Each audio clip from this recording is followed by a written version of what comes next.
It's a Thursday edition. It is orange and blue today. Cecil Lammy, Andrew Mason, talking all things Denver Broncos, including one thing maybe Sean Payton doesn't like, or perhaps doesn't like the idea. But is there a way that you could convince Sean Payton that trading down is better? You know George Payton's going to try that.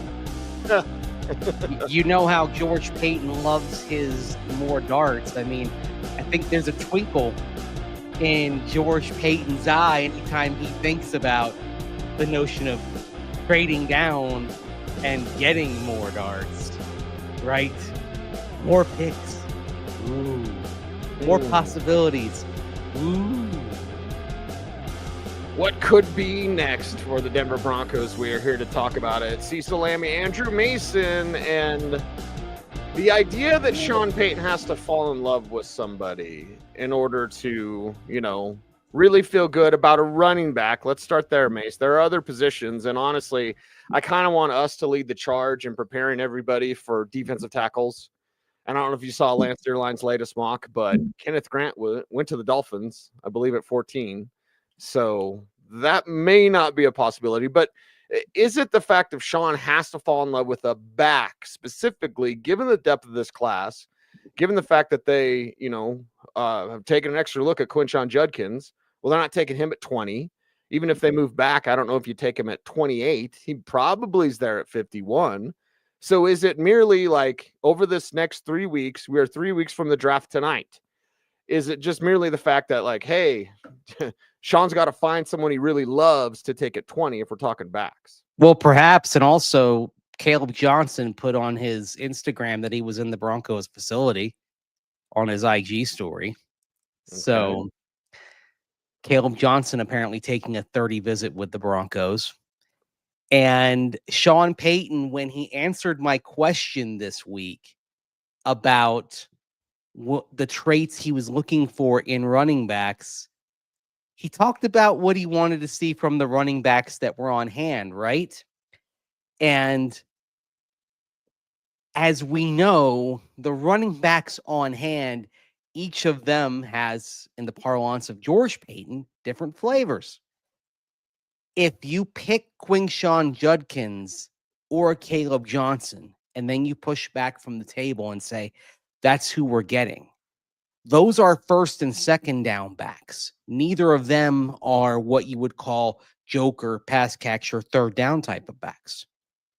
They're not going to be the ones that you're talking about where they are that dynamic of a target when you're talking about the interior triangle of the passing game, right? So if you draft one of them, that tells me either, and you don't draft another running back. If you draft one of them and you don't draft another running back, then if you're Blake Watson, you're feeling pretty good, are you not? Yeah, because you got to feel real good then. Then all of a sudden, Blake Watson, your spot on the roster probably there. Not only your spot on the roster, your playing time is basically there for you. They're saying, here's your spot in the rotation. Here's your chance to get some serious high leverage work, because you are probably the 1B part of the equation, the joker part of the equation. That role is theirs for the taking for you. You hear that knocking? That's opportunity. That's what you are if you're Blake Watson. My gosh. You're waiting for an opportunity knocks. I can still quote that movie. It's not a bad movie. It's not a great movie. It's not a bad movie here, as we appreciate all things Dana Carvey. Let's talk about, the possibility of them trading and moving around. I believe it was Bill Barnwell that had it as well. He does his annual thought experiment, which we're not against, Mace, and we both appreciate Bill Barnwell. But he had, of course, the Eagles trading with the Broncos, but so that the Broncos could get another first-round pick. That one seems a little less likely to me, to move back in and get 32. I don't know if that happens necessarily. And then again, if they're moving back, well, that still could be moving back for a back that they like. And maybe it is a Marion Hampton at that time if he doesn't go off the board. There's some things maybe bubbling to the surface. Again, we're the very beginning of April. Things are a little bit wonky when it comes to this team wants this team wants this. Chicago wants Ashton Genty. I think we can say that with certainty. The Raiders now with Geno Smith signed. Oh my God. What's Bo Nix going to cost when he's up? But either way, it seems like the Raiders are going defense now instead of Genty. So we're getting some maybe clues. I think the Broncos, nobody has any idea, Mace, just the way they like it. If the Raiders go defense, where does Ashton Genty fall? Not past Chicago. I don't think Chicago. So you could trade up with New Orleans at 9. Okay, there's an interesting thing to discuss. Is that where you start picking up the phone call and maybe move up? This is where the indirect connections maybe matter, but also the fact that George Payton has connections around the league. This is where, the Sean Payton connections matter, but George Payton having a lot of connections around the league, not just because of people he's worked with, but this is where if you've been an old scout, your tentacles are all over the league. Mm-hmm. And George Payton is very good at relationship building. His network basically extends into every room in the NFL. If we're talking about pick 9 and Ashton Genty's there, now the cost is starting to get reasonable rather than pick 6. Now it becomes doable. And this is where, if you're Sean Payton, if you do crave Ashton Genty, if you have settled on him, it's funny, we talked about starting this exercise as a trade down, but if Genty gets to 9, now all of a sudden a trade up comes back into play. This is where you start to think, interesting. Yeah, and that's the spot I like to be in, Mace, especially for the show, because then we could talk about everything. Does it start at 7, though? Before we get to Mickey Loomis at 9, does it start at 7 with Darren Muji? Does he just say, hey, Jets, you need a lot? Well, you're jumping the Bears at 10. 9, it's obvious with Mickey Loomis. You're talking about, sorry, I was thinking about the Bears, but you're talking jump the Bears. Yeah. Jump the Bears. Get in front of the Bears because they're at 10, and it just seems like Ben Johnson wants his Jahmyr Gibbs, basically, and then doesn't want DeAndre. So the Bears have running backs they don't want, which is odd because Roschon Johnson can play and DeAndre Swift can play. Well, maybe they like him more than you do. No, I like him. They don't like him. No, that's what I mean. Or you like him more than they do. Sorry. I do. I definitely like him more than they do. The thing is, like, maybe just, what your level of like is different than their like. That's the thing. Not everybody likes a player as much as you do or as much as I do. That's, there's a lot of different levels. I mean, not everyone liked Isaiah Pacheco as much as you did. Unfortunately for the Broncos, the Chiefs liked Isaiah Pacheco as much as you did, and now he's been causing the Broncos problems the last few years. Yeah. Been causing them problems, and it's a problem to kind of guess, what the Broncos are going to do. Thank God I don't do my mock draft until, almost 3 weeks from now, because what never tell me the odds, and we don't talk about odds on this show, but like move up, move down, stay at 20 and it's a defensive tackle. Like everything's on the on the books for the Broncos at this point, and it makes it very difficult to kind of guesstimate where they could go, because even though running back is that big kind of hole, obviously, and George Payton said when you're down there in the owners meetings, we're getting a running back. We also said rounds 2 through 6. Yeah. That caught my attention, of like, hey, who's he talking about? But like we said, is that the misdirection? Could be. I think in this draft, Mace, and I'm going to throw in Devin Neal because I love him. That's a player I love maybe more than others do. In this draft, there are maybe 4 or 5 3-down backs. And the final back, and we haven't talked about him in a long time, and honestly, when I saw him in Dallas, I wasn't that impressed. It was Taj Brooks.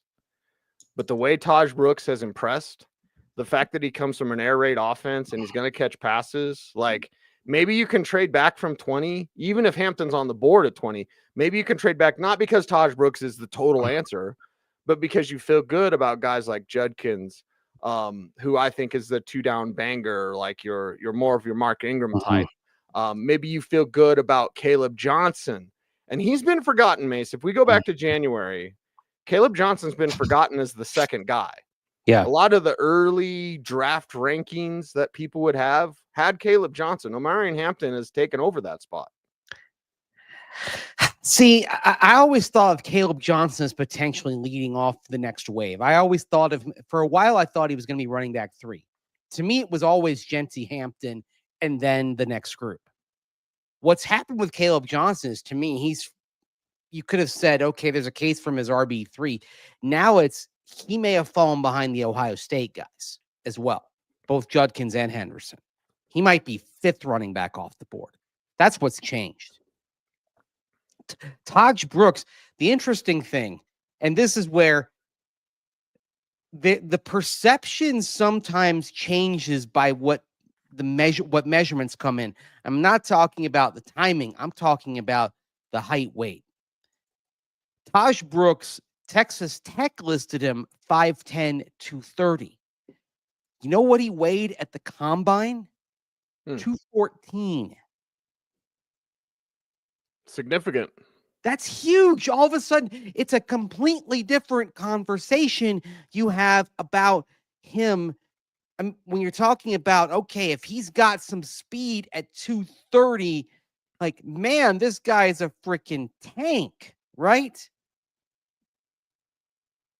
He has a 4.5 240 at 230. Man, he's running over people. He's like a compact version of the Nigerian Nightmare from back in the day, Christian Okoye, right?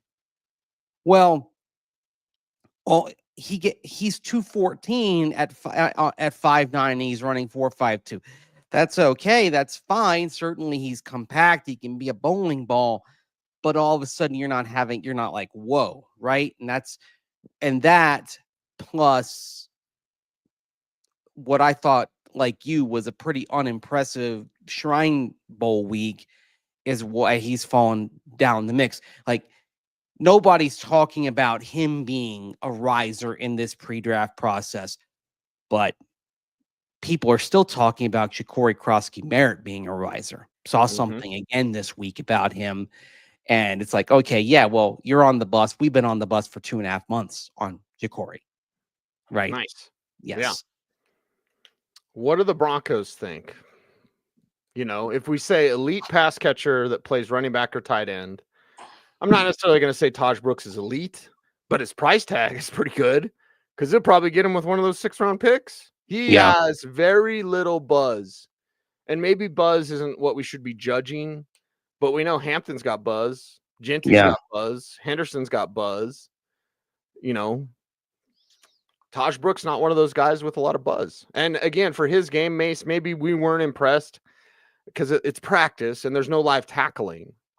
You know, maybe, on field, he's blowing over guys and we're like, whoa, on field and he's not able to be tackled is a little different.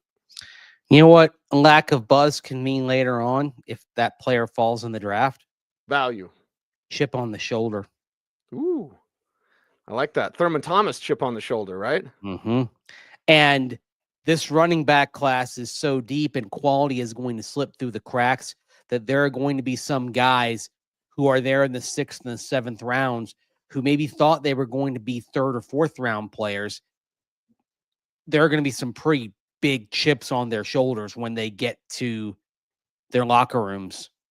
Like, if one of those guys is a Bronco, maybe even they're undrafted, and we talk to them a month and a week or two from now at rookie minicamp, that's going to be a boulder on their shoulder.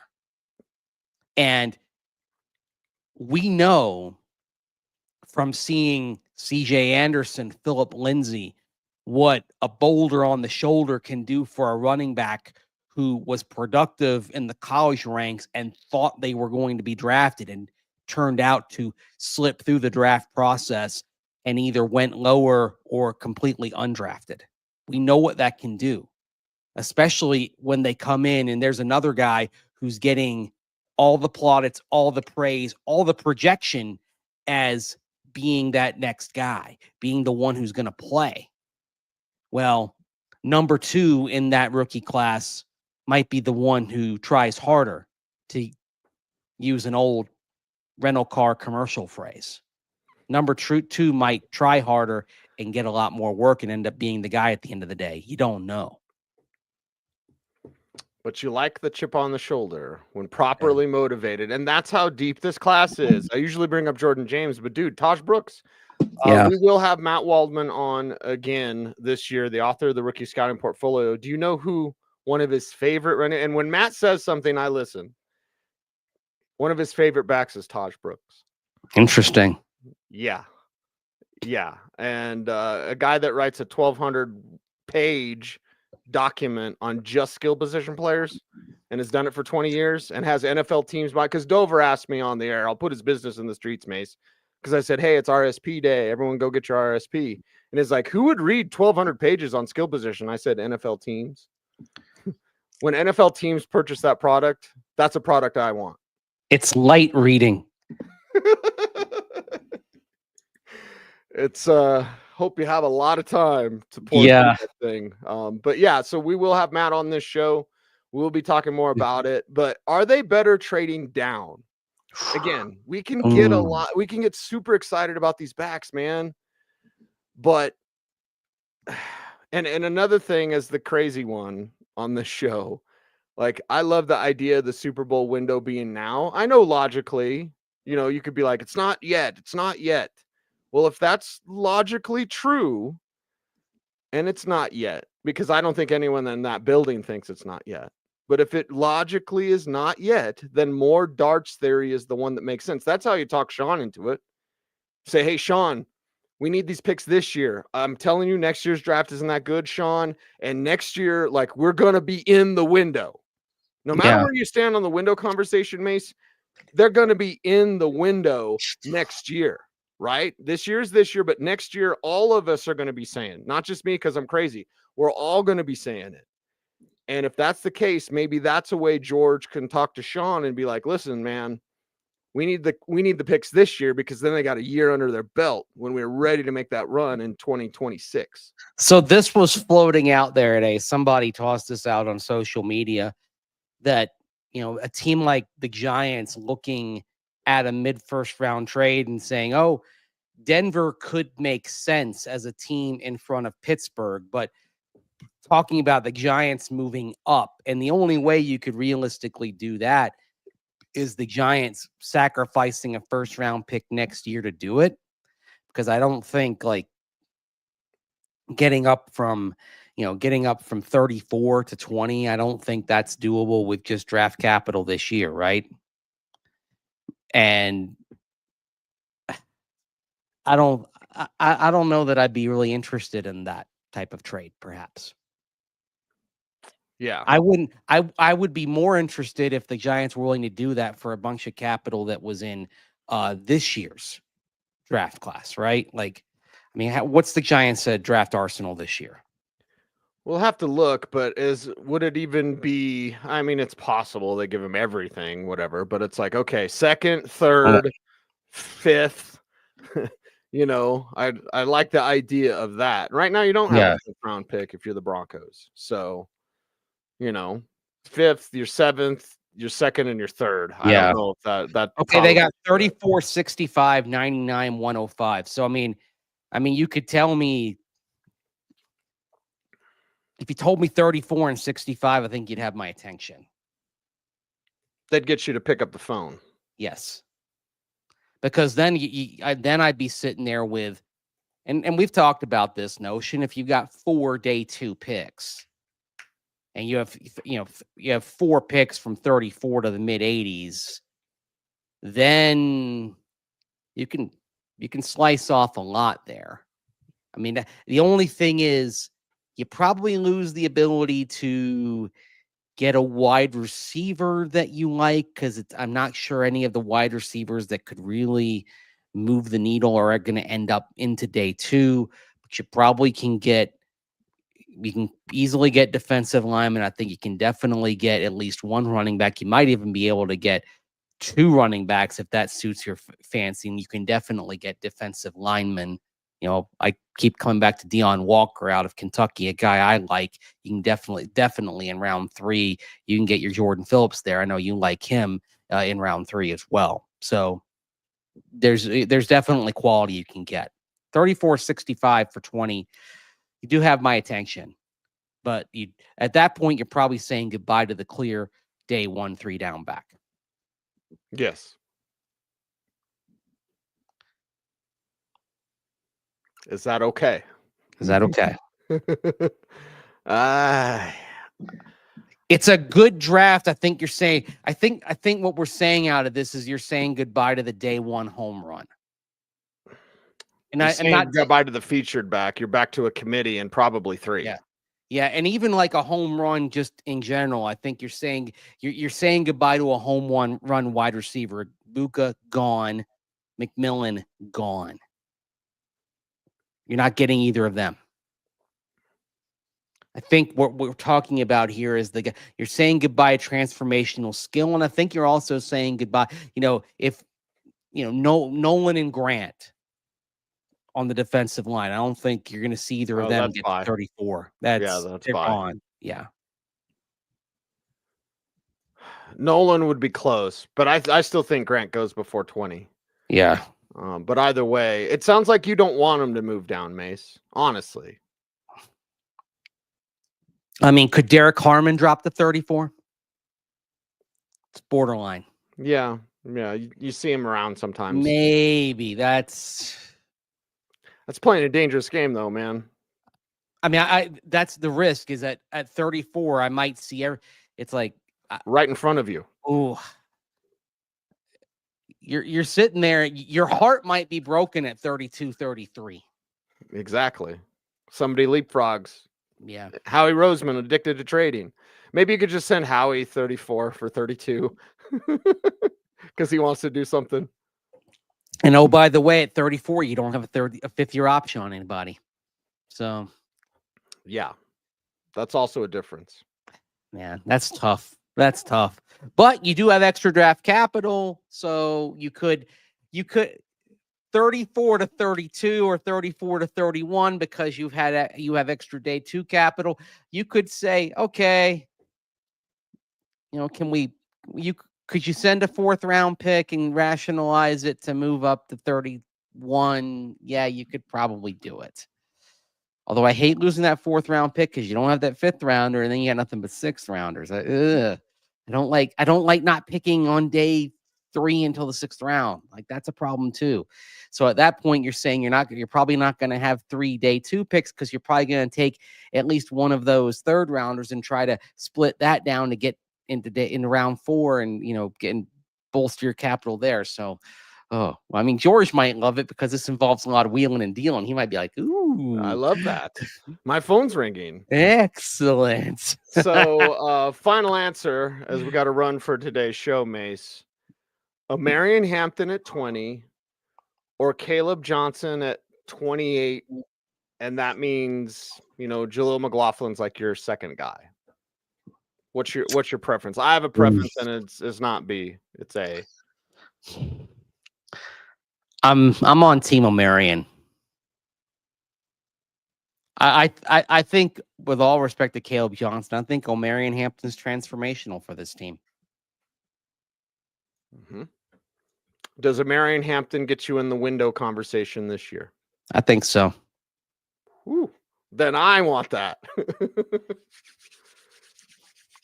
I want that bad. And we might not realize that until the postseason, because you might be sitting there and it might be, they maybe only a tick up in the win column to 11. But I think you find that out when you get out there in January and you're much better suited than you were last January to win in the playoffs. Because last year's team was missing something. Missing a lot of some things. Missing a Marion Hampton. Yeah, Marion Hampton. Plus, you've already done the work on the defensive side that you were missing. think now you go get Hampton and you've done that work on the offensive side, and you've got the ability to stop the run better, and then you've got the ability to pound it on offense better, and you can go up to Buffalo or go into Baltimore and go into Cincinnati on a cold January day, and you can start ramming it down somebody's throat, and you can go into those tough places, get dub, and advance to Kansas City, where you already know you can go play toe-to-toe with those guys. Go in and steal some wins. Last year, playoffs were great, but I didn't think the Broncos had what it took to go in and win a couple of games on the road and advance deep. If you get Omarion Hampton, even if you don't win the division, I think the Broncos would have a lot more of what it took to go on the road in the playoffs and win. So, yeah. That's how I feel. Buffalo in the AFC Championship. I want him, man. And Omarion Hampton could get you an AFC West title. Ooh. Maybe KC comes here. Woo! Spicy. Yeah. All right, Mace, we got to run. We'll have a special show for you guys tomorrow. Make sure to tune in, even though Mace will be at Rocky's opening day, where I will be as well. One will know what he's looking at. One will not. But you play baseball. You know what you're looking at. I know. Actually, baseball is the perfect sport. I think it's the perfect sport. I'm not the baseball fan that you are, but it's beautiful. When it's played the right way, not the Rockies, it's beautiful. Beautiful, man. And with that snowball reference, we have to go. But before we're out of here, you got to help us out on the show. How do you do that, Mace? Like, comment, share, subscribe, hit that notification bell so that you never miss vid. That's right. He's Andrew Mason. You follow him on all the socials at Mace Denver. I'm at Cecil Lammy saying OBT's BFD. Thanks for watching. Stay tuned and stay frosty.